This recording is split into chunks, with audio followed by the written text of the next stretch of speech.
Diyos Amang makapangyarihan sa lahat, kami po'y nagtitipon ngayon upang ipagdiwang ang Pasko, ang pagdating ng iyong anak na si Jesus.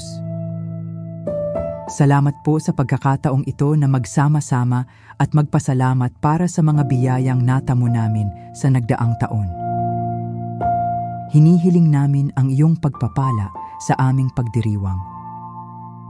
Naway mapuno ang aming puso ng kagalakan, pagmamahal at kapayapaan. Pagpalain mo po ang bawat isa sa amin at ang aming mga pamilya. Tulungan mo po kami na lumikha ng mga alaala ng pagmamahal at pagkakaisa sa oras na ito.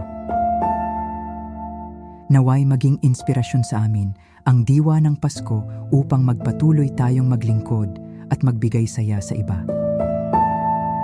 Maraming salamat po sa iyong walang hanggang pagmamahal.